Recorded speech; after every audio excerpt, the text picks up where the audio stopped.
दोस्तों नमस्कार। यह है मार्गदर्शन फॉर सिविल सर्विसेज। मैं अनुराग चौधरी। दोस्तों आज की वीडियो में आप पढ़ेंगे गांधीवादी दर्शन के अंतर्गत महत्वपूर्ण टॉपिक महात्मा गांधी के अहिंसा पर विचार। दोस्तों इस वीडियो में आप जानेंगे महात्मा गांधी के अनुसार अहिंसा का अर्थ क्या है, अहिंसा के प्रमुख प्रकार कौन कौन से हैं, अहिंसा के तत्व कौन से हैं, इनकी विशेषताएं कौन सी हैं, और अंत में आप जानेंगे महात्मा गांधी के अहिंसावादी सिद्धांतों की आलोचना किस प्रकार से की गई है। दोस्तों आप इसका पीडीएफ भी डाउनलोड कर सकते हैं, लिंक मैं डिस्क्रिप्शन बॉक्स में डाल दूंगा। तो आइए शुरू करते हैं आज का वीडियो।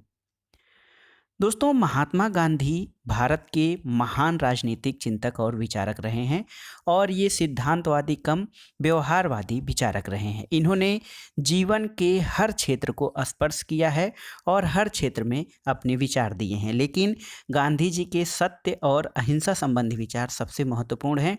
उसमें से हम आज अहिंसा संबंधी विचारों के बारे में जानेंगे। दोस्तों अहिंसा का विचार जो है वो भारतीय दर्शन का प्रमुख तत्व रहा है। महाभारत, वेद, उपनिषद, पुराण, इन सब में अहिंसा को सबसे बड़ा धर्म माना गया है और ये कहा गया है कि अहिंसा परमो धर्म। दोस्तों जैन धर्म और बौद्ध धर्म में अहिंसा का विशेष महत्व है और गांधी जी ने अहिंसा के सिद्धांत को प्राचीन भारतीय धार्मिक ग्रंथ, बाइबिल के प्रवचन, टाल्स्टाय की रचना the kingdom of God is within you, यानी ईश्वर का साम्राज्य तुम्हारे भीतर है, इन पुस्तकों से ग्रहण किया है। लेकिन गांधी जी ने इस सिद्धांत को एक व्यवहारिक रूप दे दिया है। गांधी जी ने इस सिद्धांत का प्रयोग देश को शांतिमय तरीके से स्वराज तक पहुंचाने के लिए किया। इसीलिए गांधी जी की महानता इस विचार के व्यापकता के कारण भी है। गांधी जी का ये व्यवहारिक अनुभव रहा है कि अहिंसा हिंसा से अधिक शक्तिशाली होती है। अहिंसा जो है वो हिंसा से अधिक शक्तिशाली होती है, इसका प्रभाव ज़्यादा व्यापक होता है। अहिंसा प्रेम और आदर की जननी है। ये समानता के सिद्धांत को भी जन्म देती है। ये बुराई को अच्छाई से जीतने का गुण रखती है और सत्य रूपी साध्य की खोज अहिंसा रूपी साधन से हो सकती है। इसीलिए ये भी माना जाता है कि गांधी के सत्य और अहिंसा सिद्धांत या सत्य और अहिंसा संबंधी विचार एक दूसरे के पूरक हैं, क्योंकि गांधी जी का मानना है कि सत्य रूपी साध्य की खोज अहिंसा रूपी साधन से हो सकती है। इसलिए ये सत्याग्रह का मूल मंत्र है।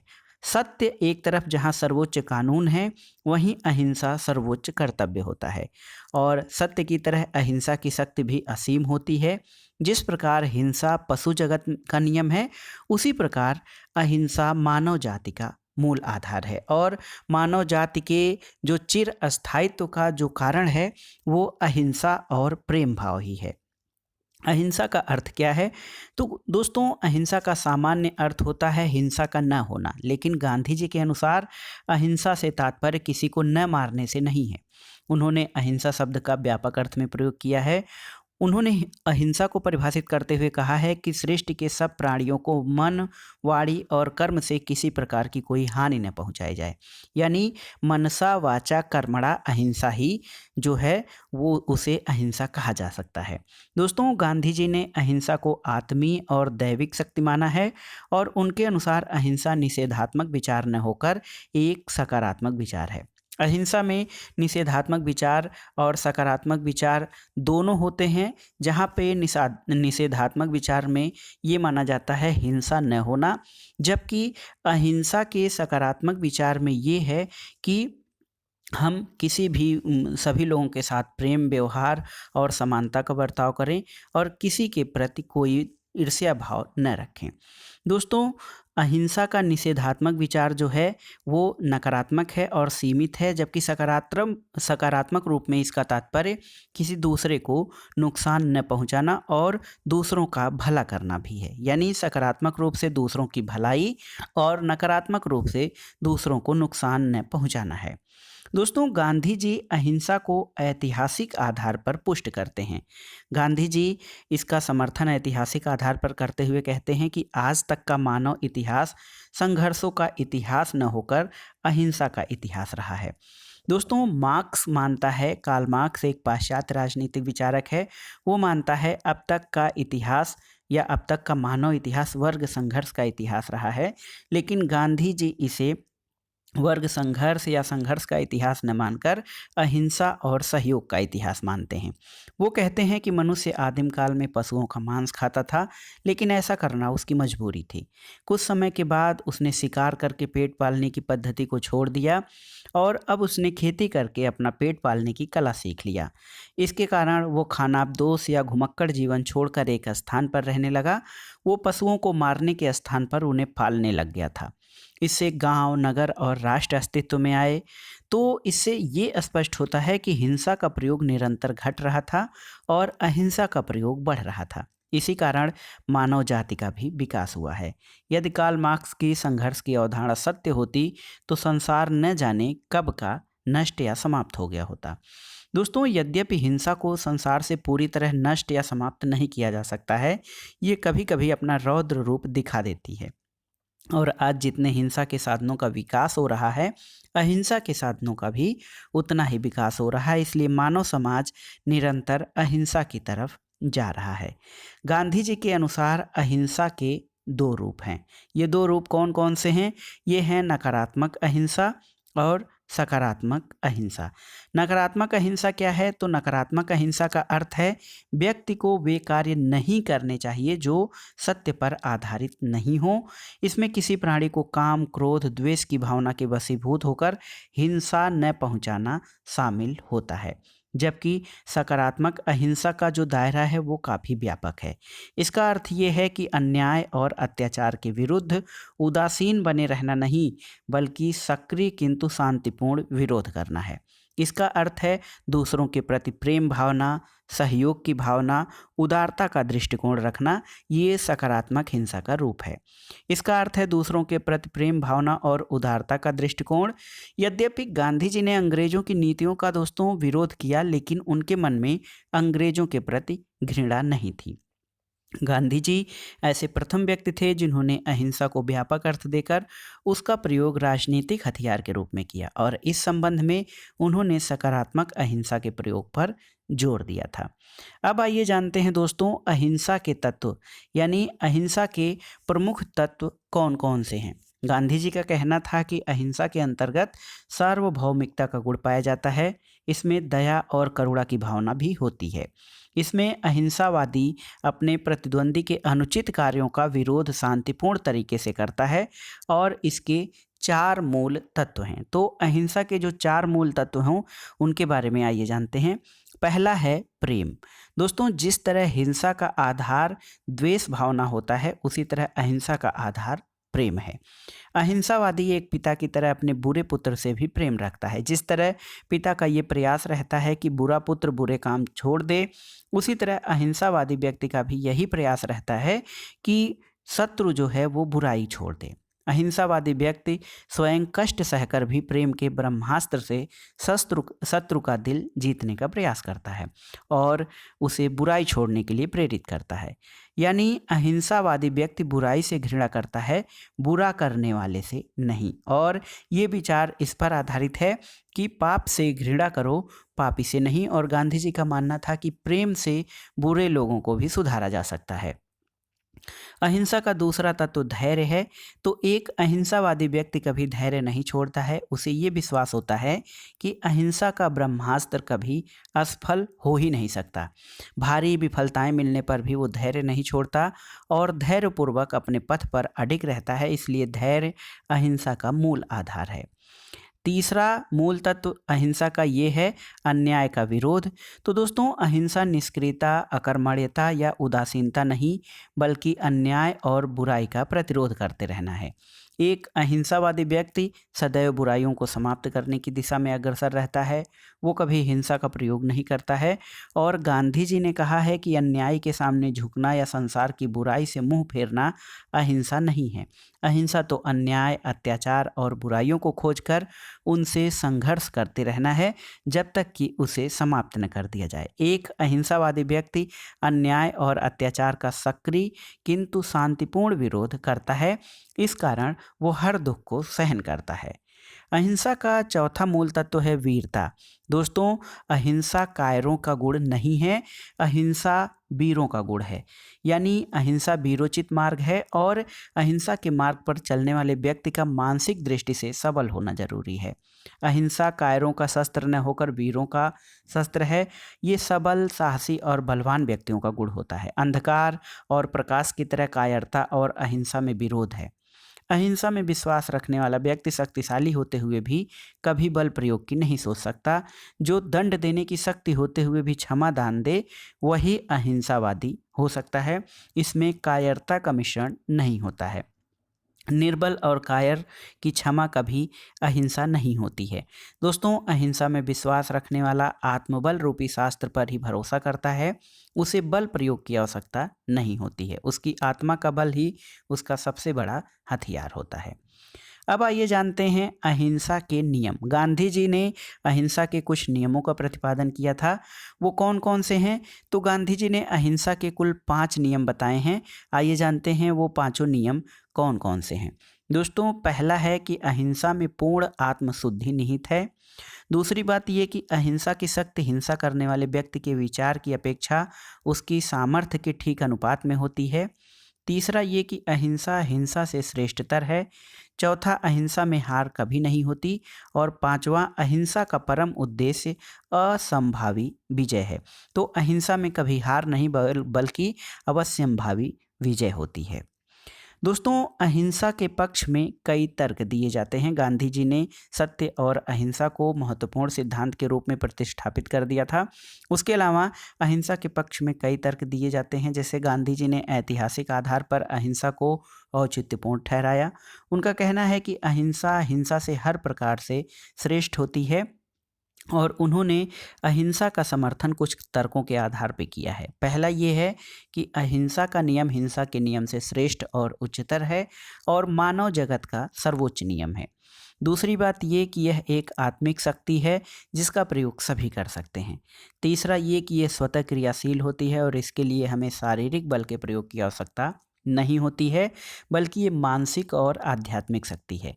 चौथी बात ये कि अहिंसा का आत्मबल शत्रु पर अवचेतन, अज्ञात और अप्रत्यक्ष रूप से प्रभाव डालता है और शस्त्र बल की तुलना में अधिक बलशाली होता है। पांचवा ये कि हिंसा की विफलता और अहिंसा की सफलता सुनिश्चित है, क्योंकि अहिंसा प्रेम पर आधारित होती है, घृणा घृणा को जन्म देती है और प्रेम प्रेम को जन्म देता है। इस प्रकार दोस्तों, गांधी जी ने अहिंसा को हिंसा से अधिक प्रभावशाली और सशक्त माना है। उनका कहना है कि मनुष्य निरंतर अहिंसा की तरफ अग्रसर है। अहिंसा की शक्ति एक आत्मिक शक्ति होती है। हिंसात्मक लड़ाई तो नौजवान ही लड़ सकते हैं, लेकिन अहिंसा की लड़ाई कमजोर व्यक्ति भी लड़ सकता है, बशर्ते वो कायर न हो और उसके पास आत्मबल हो। यह प्रेम पर आधारित होने के कारण भयंकर जंगली जानवरों को भी बस में करने की योग्यता रखती है और शस्त्र बल की कार्रवाई का परिणाम तात्कालिक होता है, किंतु अहिंसा के शस्त्र का परिणाम अप्रत्यक्ष व अस्थायी होता है। दोस्तों, घृणा से प्राप्त वस्तु कभी अस्थायी परिणाम नहीं दे सकती है, ऐसा गांधी जी का मानना है। दोस्तों, गांधी जी ने उदाहरण के साथ ये पुष्ट किया है, जैसे आग आग से नहीं पानी से शांत होती है, उसी तरह अहिंसा कुछ देर के लिए तो असफल हो सकती है, लेकिन ये अस्थायी रूप से असफल नहीं हो सकती है। बड़ी से बड़ी समस्या का समाधान अहिंसा और प्रेम के द्वारा किया जा सकता है, इसलिए यह परमाणु बम से अधिक शक्तिशाली है। इसमें सार्वभौमिकता का गुण होता है, ये किसी जाति विशेष की धरोहर नहीं होती है। और गांधी जी ने कहा है कि ये आत्मा का गुण है, सबके लिए है, सब जगह के लिए है और सब समय के लिए है। तो अहिंसा को गांधी जी ने सर्वव्यापी और सार्वकालिक माना है। लेकिन दोस्तों, अहिंसा की इतनी विशेषताएं होने के बावजूद अहिंसा सिद्धांत के कुछ अपवाद भी हैं। गांधी जी अहिंसा के प्रबल समर्थक थे, फिर भी कुछ आधारों पर वो हिंसा को उचित ठहराते हैं। कौन कौन से आधार हैं? पहला ये है कि गांधी जी का मानना है कि जीवन निर्वाह के लिए की गई हिंसा पाप नहीं होती है। जैसे कि गाय का दूध बछड़े के लिए होता है, लेकिन यदि वह किसी रोगी को ठीक करता है तो बछड़े का हक छीनना कोई हिंसा नहीं है। दूसरी चीज़ ये कि देखिए, आदमखोर जानवरों को मारना कोई हिंसा नहीं है। कुत्ता पागल हो जाए तो उसको मारना ही ठीक है। और तीसरा ये कि यदि कोई रोगी जब इस अवस्था में हो कि उसका ठीक होना असंभव हो जाए तो उसके प्राण लेना कोई पाप नहीं है। दोस्तों, गांधी जी ने स्वयं अपने आश्रम के मरणासन्न बछड़े को जहर देकर मार दिया था। गांधी जी का कहना है कि ऐसा उपाय तभी करना चाहिए जब कोई अन्य उपाय शेष न रह जाए, और इस प्रकार का हिंसापूर्ण कार्य हिंसा नहीं होकर दयापूर्ण किया गया कार्य अहिंसक होता है। तो इससे स्पष्ट है कि अहिंसा जो है दोस्तों, ये अकर्मण्यता का सिद्धांत नहीं है। कर्मठता, कर्मण्यता और गतिशीलता का दर्शन है। सत्य के लिए शाश्वत संघर्ष है जो युगों से चलता आ रहा है। और इस प्रकार गांधी जी ने कल्पना की बजाय अहिंसा के व्यवहारिक पहलू पर ही जोर दिया है। उन्होंने अहिंसा के अस्त्र का प्रयोग सामाजिक कल्याण को बढ़ावा देने के लिए किया है। इस प्रकार कहा जा सकता है कि गांधी जी मानवता के सच्चे पुजारी थे। उनके अनुसार अहिंसा केवल एक दर्शन ही नहीं बल्कि एक कार्य पद्धति है, हृदय परिवर्तन का साधन है। उन्होंने अपना अहिंसा का सिद्धांत जीवन के हर क्षेत्र में लागू किया है और इस मानव हृदय की दिव्य ज्योति इसे माना है, जो राख से ढक तो सकती है लेकिन कभी बुझ नहीं सकती है। हिंसा में अहिंसा का सिद्धांत काम करता है। अहिंसा एक शाश्वत विचार है जिसका महत्व कभी कम नहीं हो सकता है। लेकिन दोस्तों, इतना होने के बावजूद गांधी जी के अहिंसा के सिद्धांत की कुछ आलोचनाएं हुई हैं। पहली आलोचना ये मानकर की जाती है कि गांधी जी का अहिंसा सिद्धांत आज के परमाणु युग में प्रासंगिक नहीं है, क्योंकि राष्ट्रीय संप्रभुता, सीमाओं की रक्षा सशस्त्र सेनाओं के बिना नहीं हो सकती है। आत्मा की शक्ति से शत्रु का मुकाबला नहीं किया जा सकता है। अहिंसा और सत्य राष्ट्रीय संप्रभुता की रक्षा की कोई गारंटी नहीं दे सकते हैं। इसलिए अहिंसा का सिद्धांत आधुनिक युग में अप्रासंगिक हो गया है। दूसरी आलोचना इस बिंदु पे की जाती है कि गांधी जी अहिंसा के समर्थक थे और इस आधार पे उन्होंने स्वतंत्रता की लड़ाई लड़ी। इस बात में कम सच्चाई नजर आती है, क्योंकि स्वतंत्रता के लिए किया गया संघर्ष हिंसा के अनेक प्रकरणों से भरा हुआ है। स्वयं गांधी जी के असहयोग आंदोलन में चौरी चौरा कांड ने कई जानें ले ली थीं, और ये सिद्धांत संतों और महापुरुषों का सिद्धांत हो सकता है, साधारण लोगों का सिद्धांत नहीं बन सकता है। और ये भी कि आधुनिक समाज अहिंसा की बजाय हिंसा पर आधारित होता जा रहा है, और आज के समय में इतने अपराध बढ़ रहे हैं, आतंकवाद की घटनाएं बढ़ रही हैं, उतनी पहले नहीं थी। इसलिए गांधी जी द्वारा ये कहना कि व्यक्ति निरंतर अहिंसा के रास्ते पर चल रहा है, ये कपोल कल्पना मात्र प्रतीत होती है। तीसरी बात ये कि गांधी जी सत्य और अहिंसा को पर्यायवाची मानते हैं। तो सत्य और अहिंसा के अतिरिक्त अन्य विधियों से भी सत्य को प्राप्त किया जा सकता है। सत्य किसी देश, काल और सीमाओं से बंधा हुआ नहीं है। इसके अलावा गांधी जी का ये कथन ठीक है कि अहिंसा हिंदू धर्म का आधार है, लेकिन हिंदू धर्म में अनेक युद्धों का समर्थन भी किया गया है। रामायण और महाभारत में अनेक युद्धों का वर्णन मिलता है। इसलिए ये कहना उचित होगा कि हिंदू धर्म में हिंसा और अहिंसा दोनों के लिए जगह है। दोस्तों, गांधी जी द्वारा अहिंसा सिद्धांत के आधार पर विश्व समस्याओं को हल करने की बात अवास्तविक और काल्पनिक लगती है, क्योंकि अंतर्राष्ट्रीय संबंधों में समस्याओं का हल कूटनीति है, अहिंसा नहीं। लेकिन ये सारी आलोचनाएं की जाती हैं, इनके बावजूद ये नहीं समझना चाहिए कि गांधी जी के अहिंसा का सिद्धांत महत्वहीन है, इसका कोई मतलब नहीं है। अहिंसा के सिद्धांत को व्यवहारिक रूप देने में गांधी जी ने कोई कसर नहीं छोड़ी। यदि कहीं पर यह सिद्धांत असफल रहा तो गांधी जी ने इसके लिए स्वयं को दोषी माना है। गांधी जी ने इस सिद्धांत के बल पर आध्यात्मिक मूल्यों को नष्ट करने वाले भौतिकवाद और हिंसा का विरोध किया और परमाणु युग में भी मानवता के लिए शांति का आधार पेश किया है। यदि हम गांधी जी के इस सिद्धांत को अपना लें तो विश्व की अधिकांश समस्याएं स्वतः ही हल हो सकती हैं और समाज की प्रगति का नया साधन मानवता की वेदना का नाश कर सकेगा। दोस्तों, गांधी जी का महत्व इस बात में है कि उन्होंने हिंसा के युग में भी अहिंसा की बात की है, और शांति के विचार का समर्थन करने वाले विचारकों में गांधी जी का नाम स्वर्णाक्षरों में अंकित किया जाता है। उनका अहिंसा का सिद्धांत भारतीय राजनीतिक चिंतन के इतिहास में महत्वपूर्ण और शाश्वत विचार है, इसलिए इसका महत्व कभी भी कम नहीं हो सकता है।